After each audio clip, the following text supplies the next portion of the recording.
பகவானுடைய அருள் இல்லையே எதுவுமே இல்லை. சுவாமி சொல்லிக்கொண்டே இருப்பார், நம்முடைய கண்களை திறப்பதற்கும் மூடுவதற்கும் கூட அருள் இல்லையே முடியாது. அது ஏன் சுவாசம் கூட அவருடைய கருணை இருந்தால்தான் அந்த உள்மூச்சும் வெளிமூச்சும் தொடர்ந்து நடைபெற்று கொண்டிருக்கும். நம்முடைய உயிரே அந்த சைத்தன்யத்தில் தான் வேரூன்றி இருக்கிறது. அந்த சைத்தன்யம் இல்லை என்றால் உயிரும் இல்லை, வெறும் பிணம்தான். நம்முடைய பகவான் சொல்கிறார், இறைவனை நினைப்பதற்குத்தான் இந்த வாழ்க்கை கொடுத்திருக்கிறார், இறைவனை நினைப்பதற்குத்தான் இந்த உடலும் கொடுத்திருக்கிறார். இறைவனை நினைக்கும் நேரங்களில் மட்டுமே நாம் உயிர் வாழ்கிறோம், இறைவனை மறக்கும் நேரங்களெல்லாம் நாம் செத்த பிணத்திற்கு சமமாவோம் என்று சொல்லுவார். இன்றைக்கு அவருடைய பெரும் கருணையினால் நாம் எல்லோரும் இந்த உடலில் இருந்து வந்து அமர்ந்து அவருடைய திவ்யமங்கள நாமத்தை ஒரு மணி நேரம் சங்கீர்த்தனமாக செய்ய முடிந்தது எல்லோரோடும் சேர்ந்து என்றால் அந்த கருணையை நாம் பாராட்டி பாராட்டி கொண்டாடி கொண்டாடி நன்றியோடு இந்த நாம சங்கீர்த்தனத்தை சமர்ப்பித்து கொண்டே இருக்க வேண்டும் அல்லவா? அதை நாம் தினம் தினமும் நாம தாமரைகளாக அவருடைய திருவடி தாமரைகளில் சமர்ப்பித்து கொண்டே இருக்கிறோம் ஆழ்ந்த நன்றியோடு. அதேபோல் நாள் முழுவதும் இப்பொழுதுதான் தொடங்கியிருக்கும் இந்த நாள் வெறும் ஒரு வாளாக மாறி நம்முடைய வாழ்க்கையில் ஆயுளை வெட்டாமல் திருநாளாக பொன்னாளாக இறைவனுக்குரிய நாளாக ஆக்க வேண்டும். அதற்குரிய முயற்சியை நாம் மேற்கொள்ள வேண்டும். கிடைக்கும் வேலைகளையெல்லாம், கையில் விழும் வேலைகளையெல்லாம் இறைவனுடைய கைகளிலே கருவியாக மாத்திரம் இருந்து அதை அவருக்கு அர்ப்பணமாய் சேவா தாமரைகளாக சமர்ப்பித்து கொண்டே இருக்க வேண்டும். இதுவே வாழ்வின் பயன்.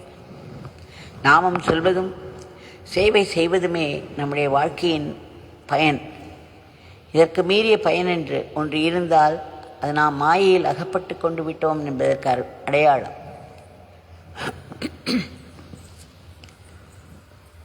இன்றைய பிரார்த்தனையை சமர்ப்பித்துக் கொள்வோம். பகவான் தங்களிடம் மீண்டும் மீண்டும் கோட்டி கோட்டி முறை வேண்டிக் கொள்கிறோம். தாங்கள் உடனடியாக பெரும் கருணையோடு குறுக்கிட்டு இந்த உலகத்தின் போக்கை முற்றிலும் மாற்ற வேண்டும். இன்றைக்கு இந்த உலகத்திலே வன்முறை நிரம்பி கிடக்கிறது. நேற்றைக்கோ காலையில் பார்த்தோம், ரஷ்யாவில் ஒரு இசையரங்கத்தில் அத்தனை பேர் கொல்லப்பட்டிருக்கிறார்கள். திடமென்று குண்டு வெடித்து அத்தனை பகையுணர்ச்சி, அத்தனை கொன்று குவித்தல் எல்லாம் இறைவனின் பெயர். இறைவன் என்பவர் யார் என்பதே புரிந்து கொள்ளாத நிலையில் இப்படி ஒரு விபத்துக்களும் ஆபத்துக்களும் நேர்ந்து கொண்டே இருக்கும். இதை மாற்ற இறைவனால் மட்டுமே முடியும். ஆக பகவான் பிரபஞ்சத்தின் நாயக்கனாகி தங்களிடம் மீண்டும் மீண்டும் கோட்டி கோட்டி முறை வேண்டிக் கொள்கிறோம். இந்த உலகத்திலே அமைதி, சமாதானம், ஒற்றுமை, ஒழுக்கம், கட்டுப்பாடு, நல்லிணக்கம் இவற்றையெல்லாம் மக்களுடைய வாழ்க்கையில் கொண்டு வந்து மக்கள் ஒரு தார்மீக வாழ்க்கையை இறைவனின் நினைப்போடு வாழ வேண்டும் என்று எங்களிடம் வேண்டிக் கொள்கிறோம். ஏற்கனவே நடந்து கொண்டிருக்கும் வன்முறை போர்கள் நீண்ட காலமாகிவிட்டன, பயங்கர விளைவுகளோடு சென்று கொண்டிருக்கிறது. இவையெல்லாம் நிறுத்த உங்களால் மட்டுமே முடியும். நிறுத்தி அமைதியும் சமாதானம் நிலவச் செய்ய வேண்டும். தாங்கள் இந்த உலகம் முழுவதையுமே ஆசீர்வதிக்க வேண்டும். எந்த ஒரு தேசத்திலும் யாருடைய மனதிலும் போர் என்ற எண்ணம் எழக்கூடாது, பகையுணர்ச்சி எழக்கூடாது என்று நாங்கள் வேண்டிக் கொள்கிறோம். இதற்கும் மேலே திடமென்று நம்மை தாக்கும் கொடிய நோய்கள், வன்முறை மிக்க இயற்கையின் சீற்றங்கள், கோர விபத்துக்கள் இவற்றை கட்டுக்குள் வைக்க வேண்டும். இதற்கும் மேலாக மக்கள் மனதில் உள்ள எதிர்மறை எண்ணங்களையெல்லாம், ராட்சச எண்ணங்களையெல்லாம் அழித்து உயர் சிந்தனையை தர வேண்டும். இந்த ராட்சச சிந்தனைகள் தான் இன்றைய வன்முறைக்கு காரணம். ஆக எந்த தேசமாயிருந்தாலும், எந்த மதத்தை தழுவினவர்களாக இருந்தாலும் எல்லோருமே ஏதேதோ துன்பங்களில் சிக்குண்டு மீண்டு வெளியே வர வழி தெரியாமல் உதவியின்றி பாதுகாப்பின்றி தவித்து வருவதை பார்க்கிறோம். இதற்கெல்லாம் காரணம் இறைவனுடைய கர்ம விதி. என்ன காரியங்கள் நாம் செய்கிறோமோ அதை நாம் செய்கிறோம். நான் செய்கிறேன் என்ற உணர்வோடு நாம் செய்யும் ஒவ்வொரு காரியமும் அது நல்ல காரியமாக இருந்தால் ஒரு நல்ல பலனோடும், கெட்ட காரியமாக இருந்தால் ஒரு கடுமையான தண்டனையோடும் சேர்ந்து தான் வரும். இதை புத்தர் சொல்கிறார். ஒரு மாட்டு வண்டி, மாடு செல்லும் திசையில் அந்த சக்கரம் உருண்டு செல்லும் அல்லவா? அதுபோல் நம்முடைய கர்ம வினைகள் செல்லும் திசையிலேயே அதனுடைய பலன்கள் பின்னாலேயே வந்து கொண்டிருக்கும். நாம் முதிர்க்கும் ஒரு வார்த்தை கூட வீணாக, ஒரு நல்லதொரு வார்த்தை உங்கள் வாயிலிருந்து இனிமையாக வந்ததென்றால் உங்களுக்கு ஒரு நல்லதொரு இனிய வார்த்தை காத்து கொண்டிருக்கிறது என்று அர்த்தம். நம்முடைய பலகீனமான நேரத்தில் யாரிடமிருந்தோ ஒரு இனிய வார்த்தை வந்து நமக்கு ஒரு புத்துணர்ச்சி ஊட்டும். யாரிடமும் கடுமையாக பேசினீர்களானால், கடுமையாக நடந்து கொண்டீர்களானால் அதுவும் ஆழமாக பதிந்து அதற்குரிய தண்டனையும் ஒரு நாள் நமக்கு வந்து சேர்ந்தே தீரும். எதுவுமே வீணாவதில்லை. கலியுகத்தில் எண்ணங்களுக்கு மட்டும்தான், எண்ணங்களினால் செய்யும் பாப்பங்கள் மட்டும்தான் பலனை கொடுக்காது என்று சொல்கிறார்கள். ஆனால் வாயில் வார்த்தையாகவோ உடம்பினால் செயலாகவோ வந்துவிட்டால், அதுவும் நான் செய்கிறேன் என்ற எண்ணத்தோடு செய்துவிட்டோமானால் நான் அதை அனுபவித்தே தீர வேண்டும். எப்பொழுது என்பதை கடவுள் தீர்மானிப்பார், எப்படி என்பதையும் அவர் தீர்மானிப்பார். ஆக அந்த கடுமையான இந்த கர்ம விதியானது யாரையுமே விட்டு வைத்ததில்லை, அவதாரங்களை கூட விட்டு வைத்ததில்லை. துல்லியமாக செயல்படும், கடுமையாக செயல்படும். ஆனால் இதற்கும் மேலே பகவான் காரணமற்ற கருணை என்ற ஒன்றை வைத்திருக்கிறார். அவருடைய பேர் அன்பினாலும் தயாள குணத்தினாலும் நமக்கு இதை தருகிறார். அவரிடம் வேண்டிக் கொள்வோம். பகவான் தங்களுடைய பெரும் கருணை உலகம் முழுதிலும் யாரெல்லாம் ஏதேதோ துன்பங்களில் சிக்கி மீண்டு வருவதற்கு வழியறியாது தவித்து கொண்டிருக்கிறார்களோ அவர்களையெல்லாம் எட்டி அவர்களுக்கு ஒரு மீட்பும் உயர்வும் வர வேண்டும். அத்தோடு சுயநலமின்றி மற்றவர்களுக்காக எப்பொழுதும் உழைத்துக் கொண்டிருக்கும் நல்ல ஆத்மாக்களை தாங்கள் பழி பாவங்களிலிருந்து காப்பாற்ற வேண்டும். நாட்டின் பொருளாதாரத்திற்கு ஒரு பெரிய ஏற்றத்தை தர வேண்டும். நாடு பல துறைகளில் மிக சிறப்பாக முன்னேறி உன்னத நிலையில் விஸ்வகுருவாக இருந்த இந்த உலகத்தையே தர்மத்தின் வழியில் நடத்தி செல்ல வேண்டும்.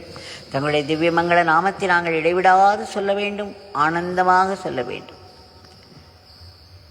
தங்களுடைய லீலைகளையும் உபதேசங்களையும் திரும்ப திரும்ப மனதிற்கு கொண்டு வந்து அசை போட்டு அதை ஜீரணித்து ஆத்ம சக்தியாக மாற்றிக்கொள்ள வேண்டும். தங்களுடைய கைகளிலே எல்லோரும் கருவிகள் தான், தாங்கள் தான் எல்லாமாக ஆயிருக்கிறீர்கள். எல்லோருடைய வேலைகளையும் அவரவர்கள் மூலமாக செய்து கொண்டிருக்கிறீர்கள்.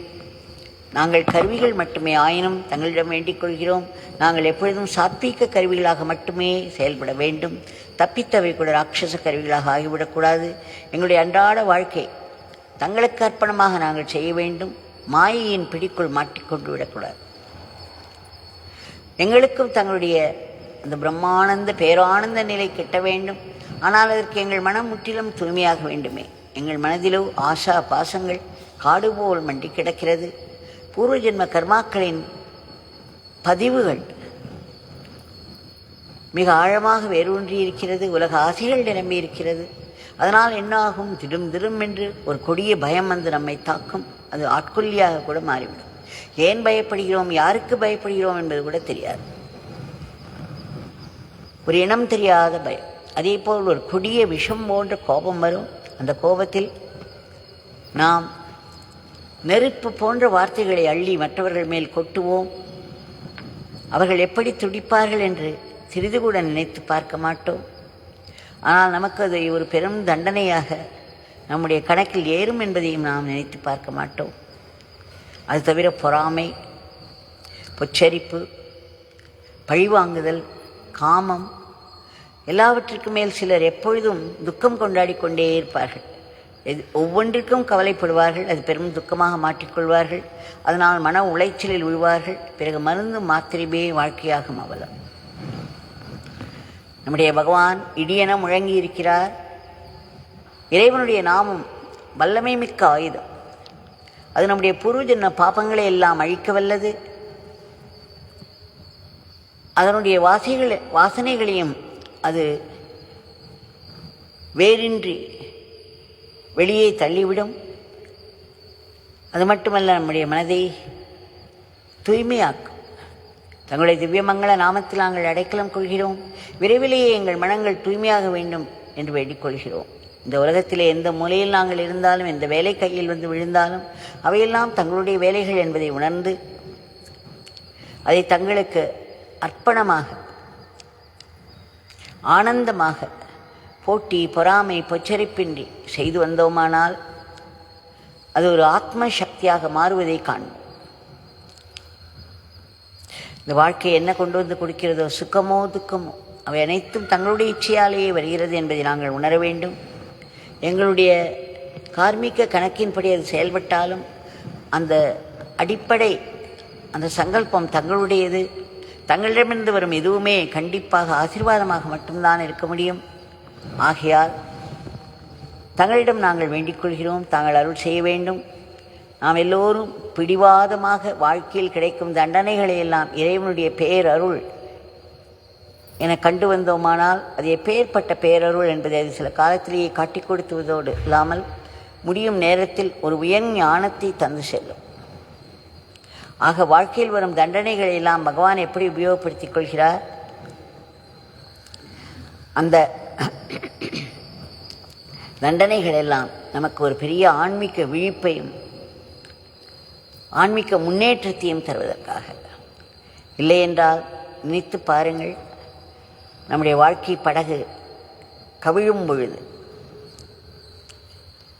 எதிர்பாராமல் பலவிதமான தாக்குதல்கள் நம்மேல் விழும் பொழுது நாம் எப்படி நிலைகுலைந்து போய்விடுகிறோம், இறைவனை நொந்து கொள்கிறோம். இறைவன் என்னை கைவிட்டு விட்டார், இவரெல்லாம் ஒரு இறைவனா என்று கேட்டு அவரிடமிருந்து விலக பார்ப்போம். மற்றவர்களை எல்லாம் நம்முடைய தோல்விகளுக்கு இவர்களையே காரணம் என்று குற்றம் சாட்டுவோம். இப்படி சாற்றுவதே இன்னும் சில பிறவிகளையும் கர்மங்களையும் நமக்கு விதிக்க வல்லது என்பதை மறந்து விடுவோம். ஏனென்றால் அவை நம்முடைய கர்மங்கள். தங்களிடம் மீண்டும் மீண்டும் ஏற்றிக்கொள்கிறோம். பகவான் எப்பொழுதும் தங்களிடம் நன்றியோடு நாங்கள் இருக்க வேண்டும். வாழ்க்கையின் துன்பங்களும் துயரங்களும் ஒரு வகையில் ஆசீர்வாதம் என்பதை நாங்கள் உணர வேண்டும். இந்த பிரபஞ்சத்தில் உள்ள அத்தனை ஜீவராசிகளுக்கும் தங்களுடைய கருணையானது எட்டி அவர்களுக்கெல்லாம் ஒரு மேன்மை வர வேண்டும். இறுதியாக இந்த கொடிய பிறப்பு இறப்பு சுழலிலிருந்து நாங்கள் முற்றிலும் விடுபட வேண்டும். இதற்கு அடிப்படை காரணம் நம்முடைய அகங்காரம் என்ற சுயநலம். எதற்கெடுத்தாலும் எனக்கு வேண்டும், இல்லை என்றால் என்னை சார்ந்தவர்க்கு வேண்டும், நான் எனது நம்மை ஆட்சி செய்து கொண்டிருக்கிறது. தங்களிடம் வேண்டிக் கொள்கிறோம், தாங்கள் எங்களுடைய அகம்பாவத்தை அழித்து ஆத்ம பாவத்தை ஓங்கச் செய்து மரணமில்லா பெருவாழ்வு எல்லோருக்கும் கிட்ட வேண்டும் என்று ஆத்மார்த்தமாய் மீண்டும் மீண்டும் வேண்டிக் கொள்கிறோம். வேண்டிக் கொண்டே இருப்போம். ஜெய் ராம் சரத்குமார்.